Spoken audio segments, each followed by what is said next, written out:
Hello, ladies and gentlemen. Today we are going to be doing a review of Zack Snyder's Justice League.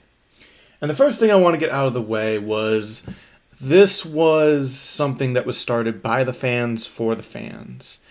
Back in May 20 of 2017, Zack Snyder's daughter, Autumn Snyder, committed suicide. No, wait, it was March 20th. And the reason why I said May 20th was I was getting when the Snyder Cut got released. Anyway,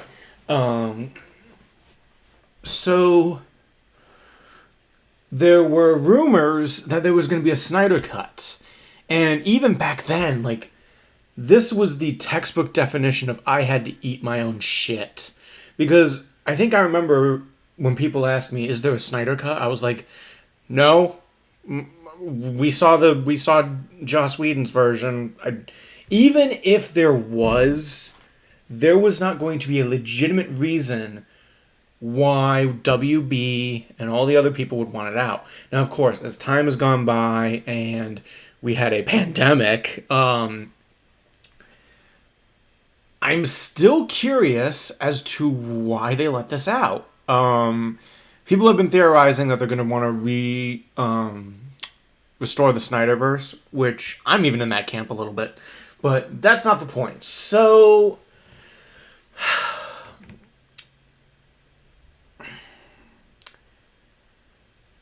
then May 20th, that was the key date. May 20th of 2020 comes around.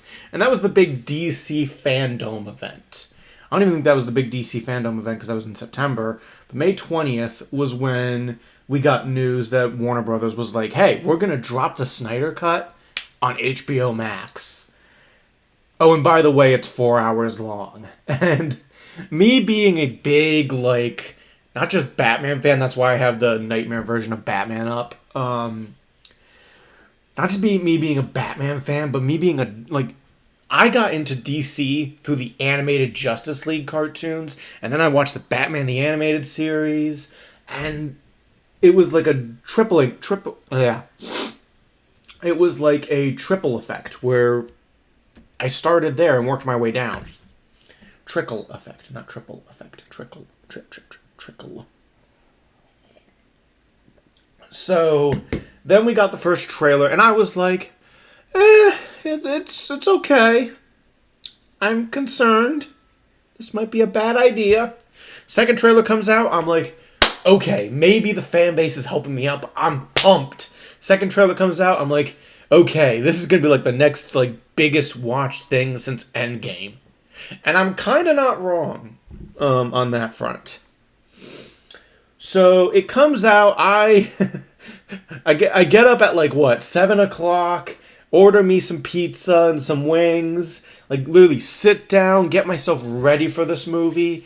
And I had notes. The first thing I did before I watched this movie was I watched Man of Steel, Batman v Superman, and the original Justice League, the Justice League as people call it, before I saw this. So that way I had something to compare it to. Because it's been 5 years since I've seen any of those movies. I stopped watching those movies when Justice League came out. And you can, first off, let's get this out of the way. The Justice League is choppy. The biggest con I can give it is choppy. And especially after watching the Snyder Cut, you can tell two things were being told from Warner Brothers execs to Joss Whedon. One, we want you to make an Avengers movie out of this 4-hour Darkseid War movie. And don't get me wrong, this is Justice League War. For those of you that don't know, it's a New 52 comic that, for the most part, never gets done right or gets rushed. I point to the DC Animated Universe when they tried to do that. This is probably about as good as that comic book arc will get. But anyway, so they said that. They said make an Avengers movie, but then also they wanted you to chop up 2 hours out of this 4-hour epic. And what I noticed when watching the Justice League is that it was very, like, you could, the first time I saw it, I remember I was like, oh god, Zack Snyder's doing stupid shit again. And it was when the brunch scene happened and the Superman with the cringy mustache happened. And the fact that he's like, I'm for justice, but I'm also for truth. I'm like, yay, cool, you finally said the thing, even though it wasn't really, it was the least earned thing next to Jesse Eisenberg and the Jolly Ranchers.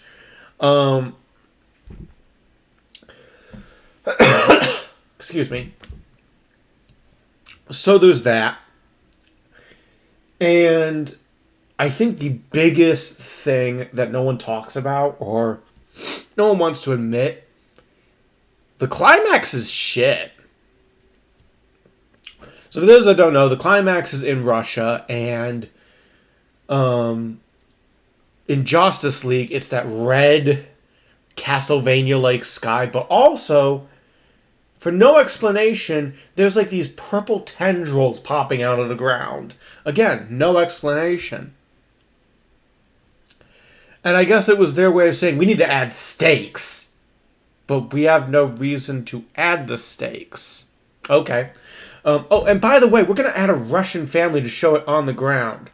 So I'm going to give you an example of how to show it on the ground and make it work, and how not to. So, showing it on the ground is like, for those that don't know, I do live streams with my friend Omega Jaeger whenever we get a chance of Final Fantasy VII Remake. And they showed the destruction of Sector 7. And what I liked about that was it showed it on the ground. Now, were they all standing in their homes just waiting for Shinra to destroy them? No! No, they weren't! No, they were straight up running around panicking, freaking the hell out. And then, some people died, like straight up died. Now, yes, I'm comparing apples to mythical oranges. So, big difference. But that's the thing. Like, for those that don't remember, the Russian family shows up and the mom says in Russian, I think we should leave. Valid question. Valid idea. I fully agree to this. And the father goes, no, we're not leaving. And then the daughter goes and grabs bug spray because parademons look like bugs in this version. Yeah. Not gonna lie, rewatching that scene again, I had it at a 60 when I first watched it, and then I watched it again. Again, I did not see the Snyder Cut. It dropped 20 points for me, because I was like, oh, fuck. There are so many ways you can make it better, and you don't have to do much. Just get the family out of there, and I would have liked it more. So anyway, so you get Russia out of there.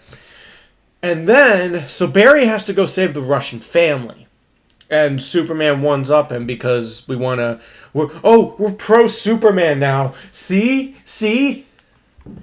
I mean, to be fair, I kind of want to see Joss Whedon's interpretation of Superman. I think he actually handles it kind of like how Zack Snyder knows how to handle Batman. And also kind of like how Patty Jenkins knows how to handle Wonder Woman. So,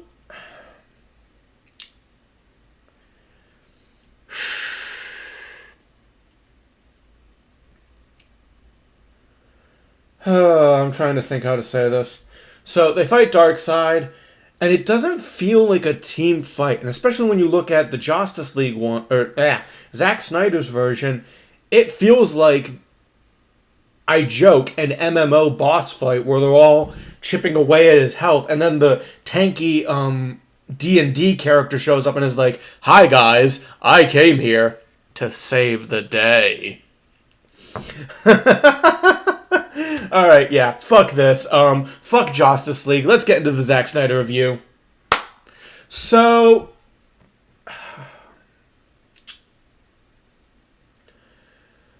when I first saw Zack Snyder, the first thing I don't love it, but I like, is the fact that when you start the movie, it gives you chapters. And I actually was doing an idea where I'm going to watch each chapter by itself. I'm probably going to update this video with what I thought about when watching it in segmentation versus the whole thing.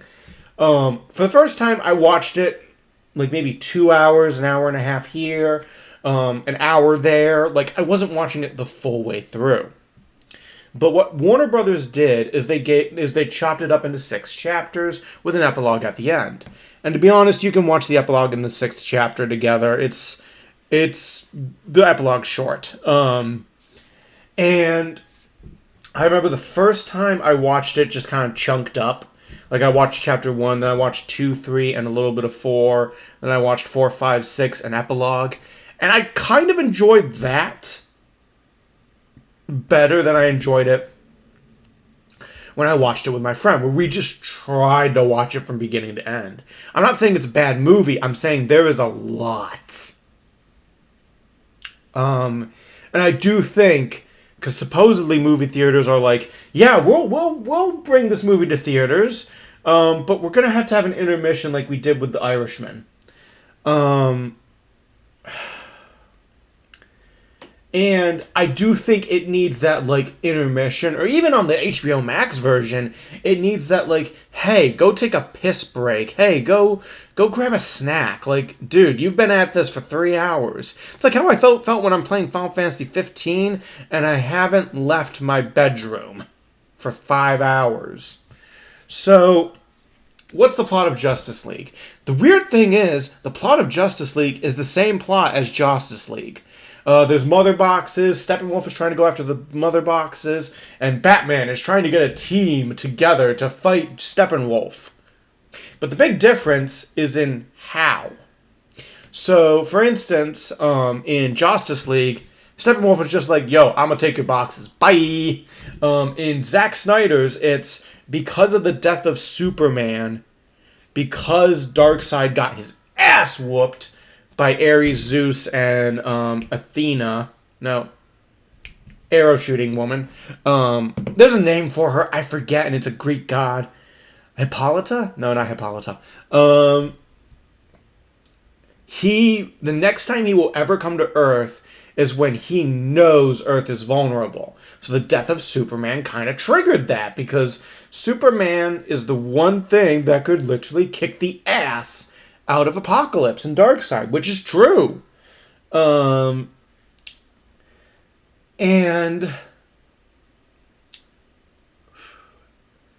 so that is a big difference. Like, there were a lot of things where I was like, why was that cut out? Because here's the thing. Yes, we want the funny jokes. Yes, we want the big action scenes.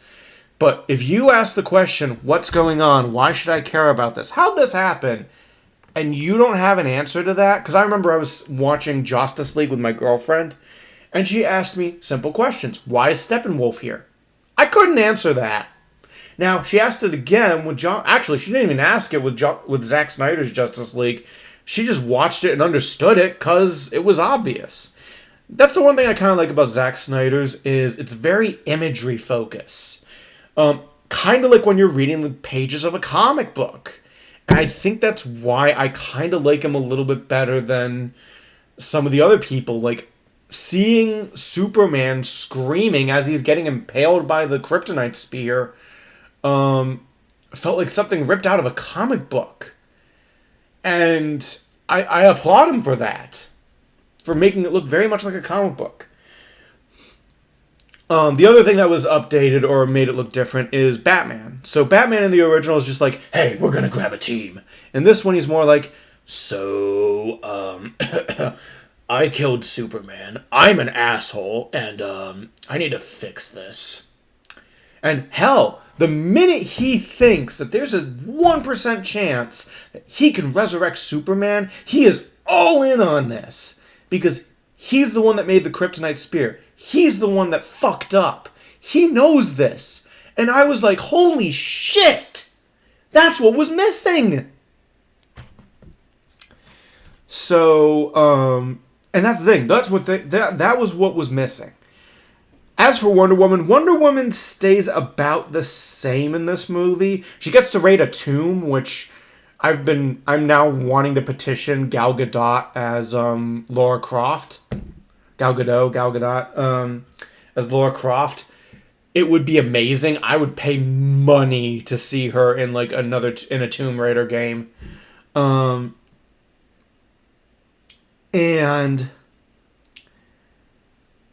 we got to see a lot more of Themyscira. And I did a thought experiment with this. So the movie you see after this or before this is Wonder Woman. And if you watch Wonder Woman and then this, there's so much that just gets injected in terms of like Themyscirian lore. Like, does Zack Snyder believe Wonder Woman is an entirely different person than Patty Jenkins does? Yes. Patty Jenkins believes Wonder Woman is the woman of peace, love, and justice. Zack Snyder believes that Wonder Woman is a badass Greek warrior. The thing is, neither of them are wrong. They both understand what Wonder Woman is. They both have read a comic. I believe that Zack Snyder's read New 52, and I believe that Patty Jenkins has read the more older material of Wonder Woman. I'd actually like to see what they would look like together. And to be fair, you can honestly make the statement that Wonder Woman 1984 made Wonder Woman way more gritty. Gritty's the wrong word, but like aggressive. And hell, they could even probably answer this question in Wonder Woman 3. Because even if this isn't continuity, you still have that kind of question in Wonder Woman, in Batman v Superman and Justice League. Because they're canon. So something happened in between that trilogy. Anyway, so Wonder Woman doesn't change that much. She's still the same. I do have to talk about that bank scene, because I love the bank scene. So while some of the fighting felt like something out of like a PS2 game where you punch the characters and somehow 3 of them fly away, like I could tell that was like, that wasn't finished. That's fine. Continue. It did make some of the action so much better. Oh, and by the way, the fact that they make the Themyscirian chant like part of her theme, I love. Like, there's a lot that I love that they added. The other thing this movie kind of teaches you is how tone, music, and coloring make all the difference. Because those were the 3 big things that changed in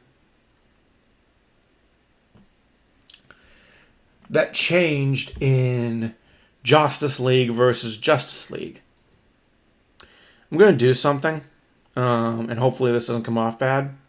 So I'm going to play, and I think I can find it. Let me look for it. I will get back to it. So the coloring on Justice League was way more reds and higher colors, where the coloring in Justice League, you see it. It's browns. It's not happy-go-lucky.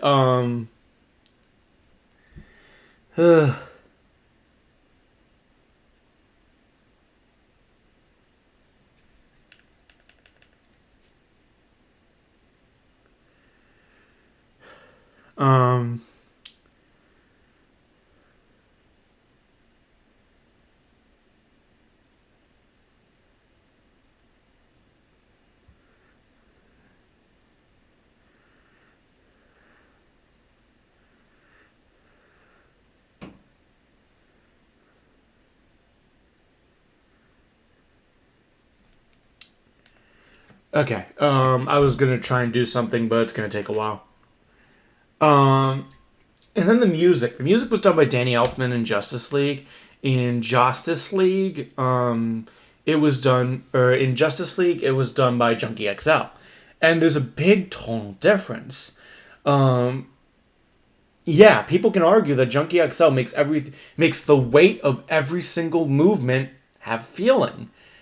But here's my argument with Danny Elfman's score. Yes, Danny Elfman's score is generic. That's the best way to put it. Like, you could play this with Avengers. You can play this score with, I'm trying to think. That's not a superhero. Batman and Robin. You can play it with anything. It's so generic. Elektra, Daredevil. it's that generic that I'm just like, oh, that's bad. Like, at least with Junkie XL's score, it has an identity. And then the tone. So you can tell the tone with Justice League is a mix of two things. It's Zack Snyder's grittiness mixed with Joss Whedon's happy-go-lucky Avengers. If you can't tell, that's like clashing ideals. And then Zack Snyder's Justice League is a consistent, dark, gritty shitty.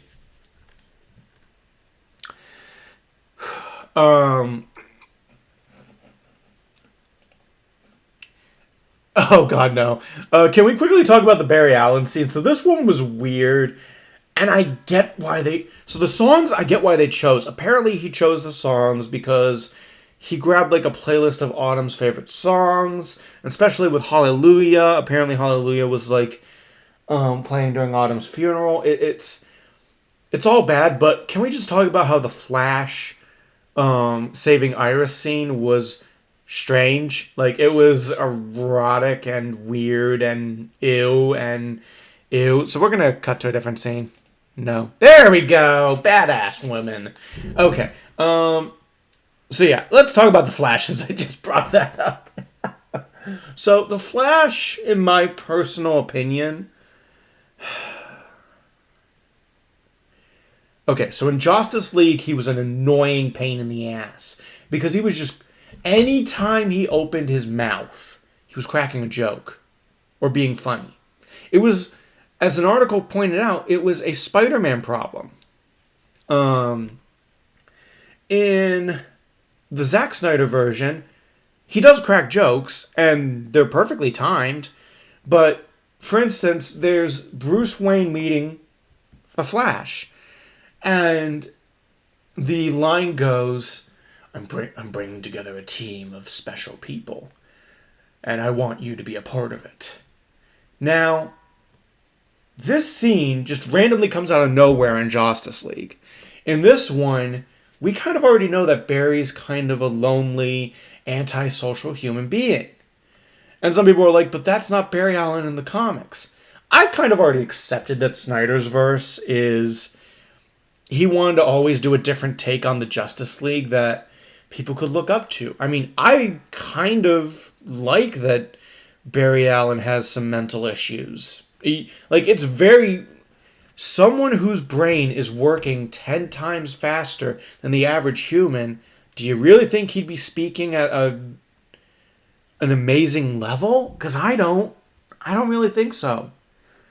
So I do like that he kind of took that into account. He's like, if someone's brain was working that fast. And it's funny the reactions I've been seeing on this. Because apparently, when people see that an autistic or ADD person just cracks nothing but jokes, they say, oh, that's normal. No, it's not!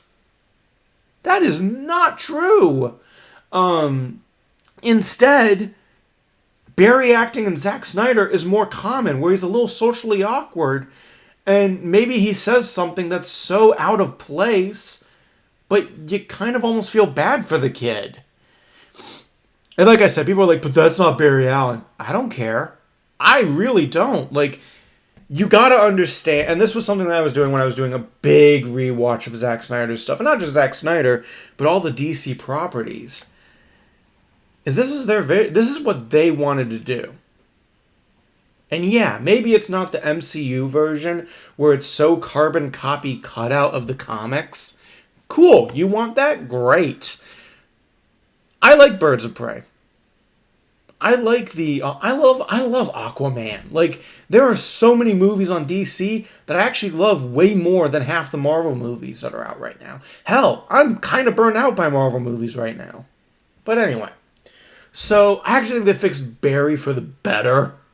Because I think in my list, if I had to put it, Barry was at the bottom of my list. Because I was like, oh, you're a Marvel character in a DC movie that doesn't fit. And don't get me wrong, DC can have a comedy. It's just in this case, it doesn't work. Doesn't. So...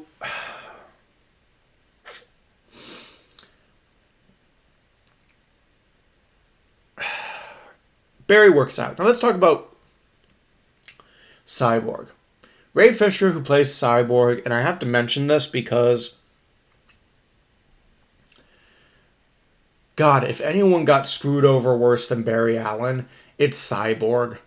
Because I rewatched Justice League, and Cyborg only has like maybe 5 lines of dialogue, maybe 6. And they're not even that, like, people, like, a friend of mine was like, yeah, but maybe Cyborg didn't need all this backstory. I get that, and to be honest, Cyborg's material could have easily been like a 6-episode miniseries. But, the stuff that was cut was stupid important, and the 5 lines that he got was like jack shit. Like, you could have cut the 5 lines that Joss Whedon gave him. It's embarrassing. And I'm gonna kind of say what I've been thinking throughout watching all of this, is that in Justice League, they cut out a lot of people of color. Now, something people have been talking about, and I need to kind of preface this, because people have been blaming Walter Hamada. It's not his fault. So, for those that don't know, Walter Hamada came in, I believe, after Shazam. So, Justice League was already out, Aquaman was already out, and Shazam just came out. I believe it was the summer of 2018 that he joined. The only thing I think he did was he stopped the investigations on... he stopped the investigations on Ray Fisher and the whole Justice League. However, I think if Walter Hamada makes this canon, and I think that's what they're doing, I don't know, I think that will be great. That'll be justice for Ray Fisher. It won't be a big justice, but it's a step in the right direction. Because again, you look at Justice League, and you look at how the Atom got cut out. Martian Manhunter got cut out. Cyborg got butchered. And they were all people of color. But then, Superman gets more scenes, Wonder Woman gets more scenes, Batman gets more scenes. Yes, they are the Trinity, and they should get more scenes. But I was just baffled. It was really the biggest glaring thing that stuck out of me, and it's sad. But luckily, it sounds like we're the Justice... Like, even if they don't make the Justice League not canon, the fans have already decided it's canon. You can't fix it. So, now that I got that out of the way, because it was going to be so hard for me not to talk about it.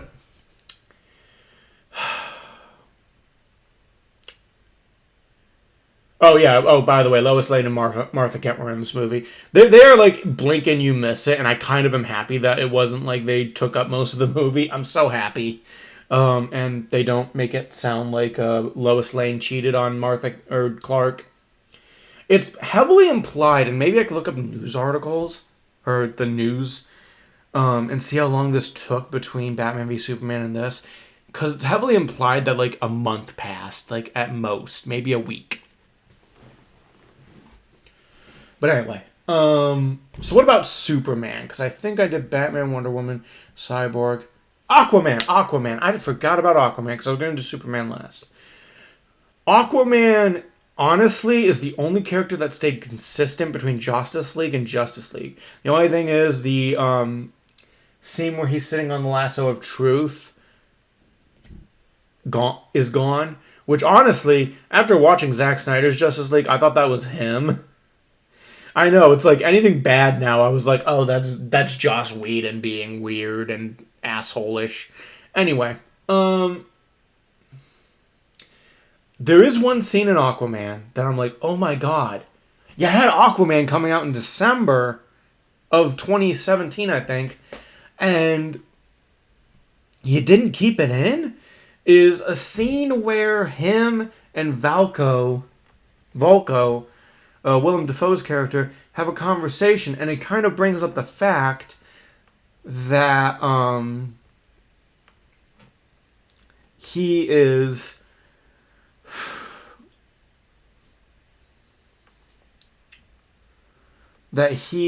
talking to Vulko about the fact that he doesn't want to take up his mom's trident. Now, there is a continuity plot hole in it about the fact that he used a trident to destroy Lex's thing, but... And I'd have to watch it again. Maybe it wasn't hit the same trident, or hell, you could easily hear Zack Snyder saying, "No, that's not the same trident. That's a different trident." Or honestly, and I have to watch Aquaman again, because I think he was taking up he was learning how to use that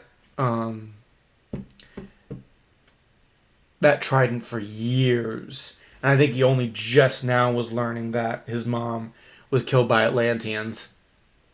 But no, this movie made me appreciate Aquaman more. I love Aquaman as a movie already, but this made me really love it. Because, yeah, Aquaman was supposed to be kind of like this Fast and Furious meets Game of Thrones kind of thing. And I really enjoyed that. So Aquaman gets a couple of really good scenes that I'm like, oh shit, yes. Like Aquaman and Diana get a scene where they're just talking. Again, people are like, but I don't want talking in my movies. I kind of do. What would happen if Aquaman and Diana, whose races hate each other, in Flashpoint they have a fucking war against each other? Which, I mean, get Zack Snyder on that to make the war happen. You know they're going to show the war in Flashpoint. Anyway, so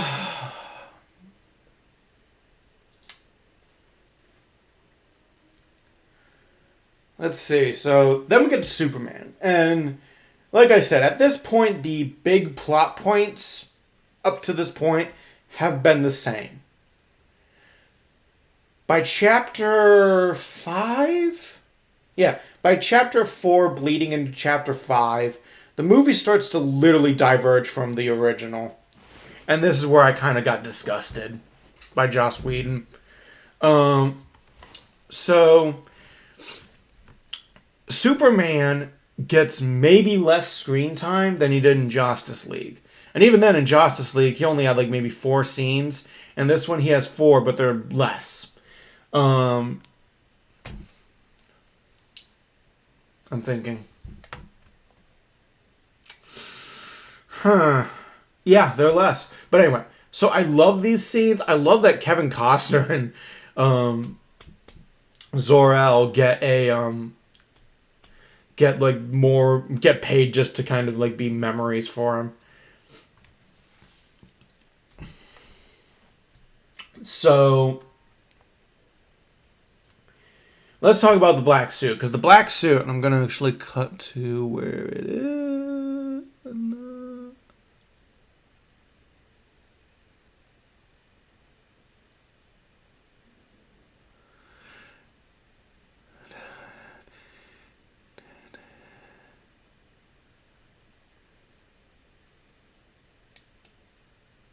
There we go.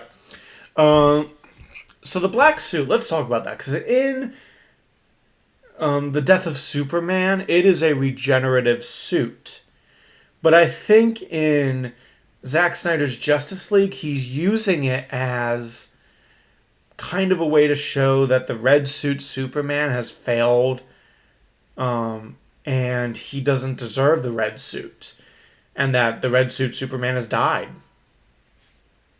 So I get it. It's trying to be more symbolic than just a regenerative suit. You can also say that maybe this is also a regenerative suit, because he got new powers by using this shit. He got the ice breath. Now, granted, you could say, but Zack Snyder wanted to use the ice breath. Anywho, so the scenes that Superman are in, and they're just 4, they are probably the best Superman scenes that Zack Snyder has done. Because people complain, oh, Superman just destroyed an entire city in Man of Steel. Yep. Oh, Superman has 0 scenes in the original version of Batman v Superman. Yep. Oh, in Man of Steel, or Batman v Superman Ultimate Edition, Clark Kent gets a lot of development. Yep.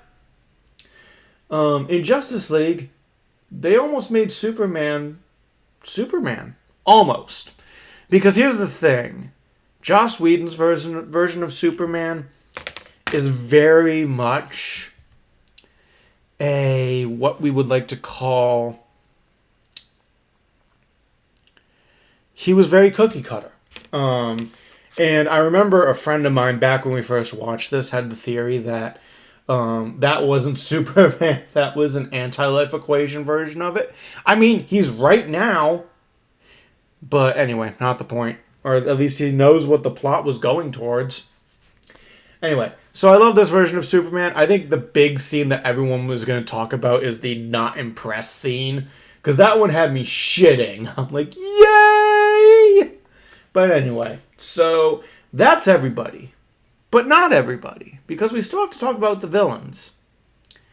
Steppenwolf is a total 180. Whereas in the original, he was just in love with Mother.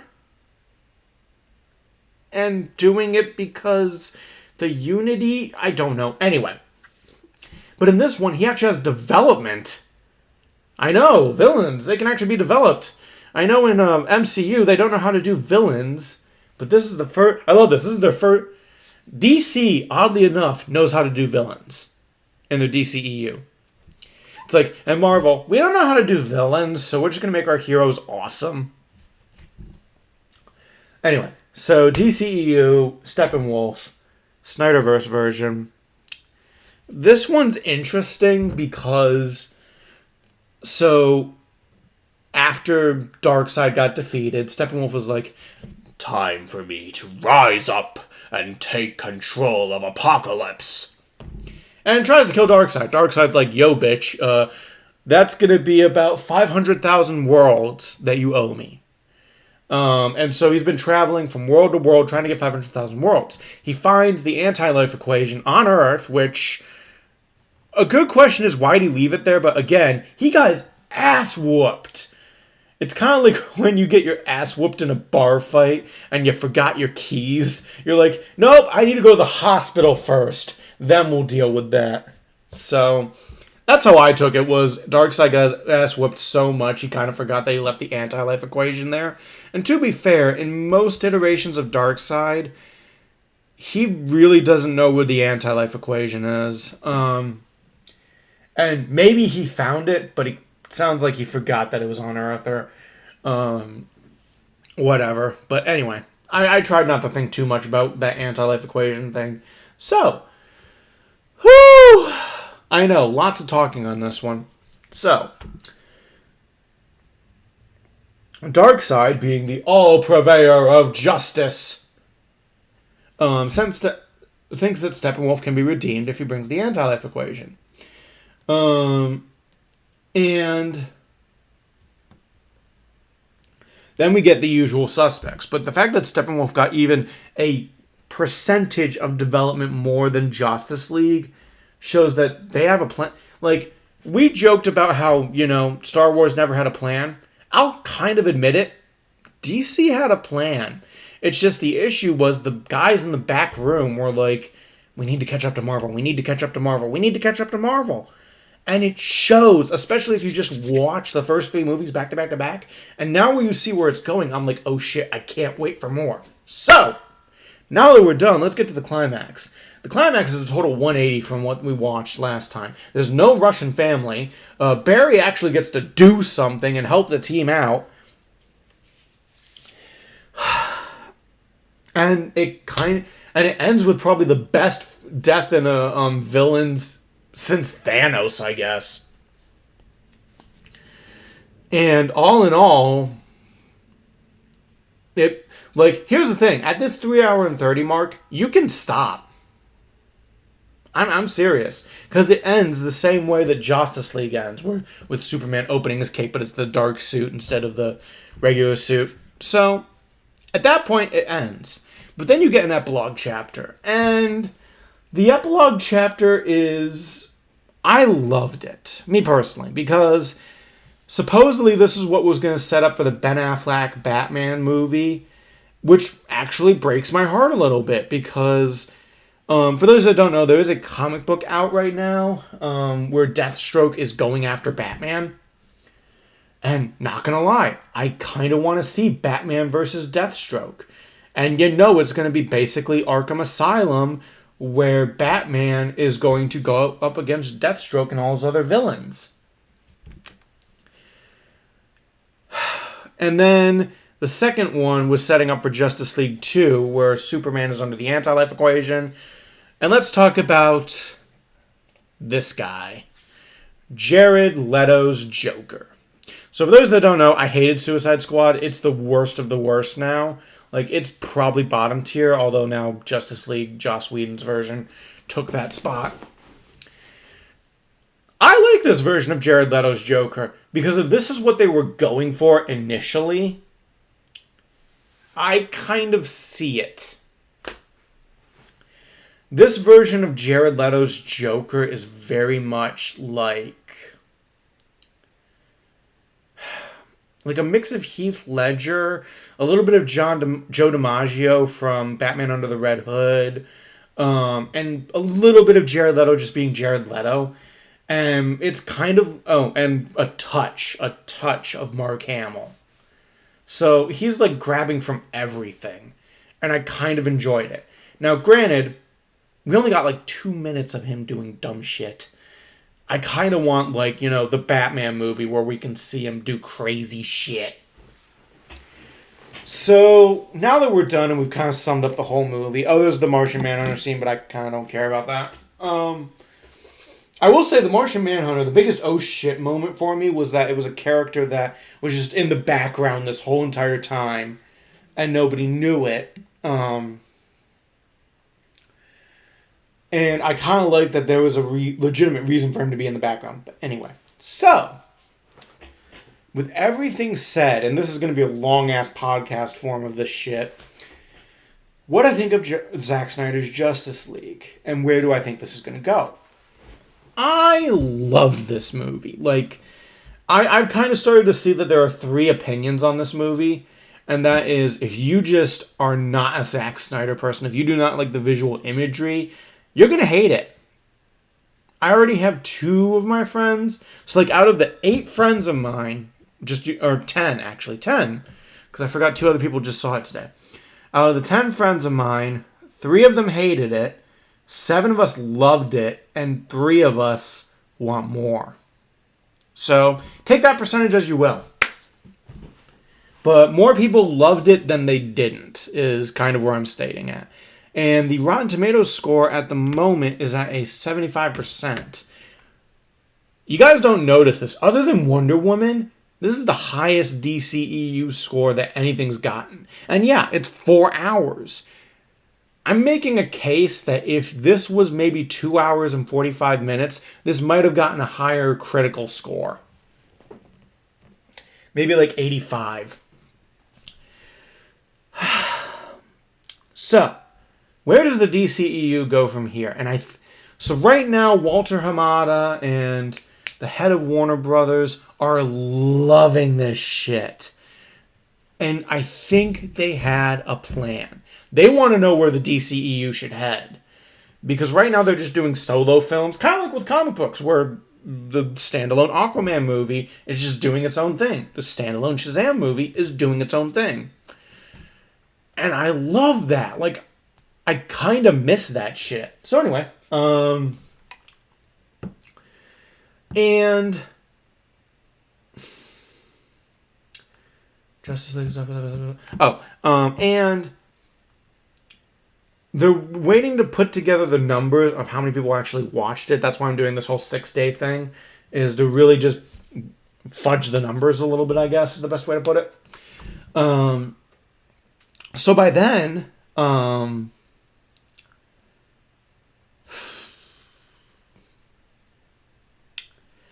we'll get an idea of where they want to go from here. Because I can tell they're split on 2 worlds. Right now, The Flash is in development hell. For those that don't know, it has 3 different directors that switched on and off. 3 different scripts. There are 1 or 2 ways I can see this going. They're either going to cancel the Flash movie and go back to the drawing board, or they're going to push it out again. And either way, I'm okay with. I think, and when they push it out, they're going to rewrite it. Because to be honest, we are going to get a Flashpoint movie. And this, being this movie, is going to be the reason why. Because if you read what Zack Snyder's notes of like the whole Super 5 movie trilogy with everything happening in between, is why Flashpoint is going to happen. Do I think they're going to keep Gal Gadot, Ben Affleck, and all that other stuff? No. I think this is how they're going to ease out, like, Ben Affleck if he wanted to leave and put Matt Reeves' Batman in there. But anyway, not the point. So, with all this good news and good buzz about Zack Snyder's Justice League, I am genuinely curious where this goes. Because Zack Snyder had this planned as a trilogy.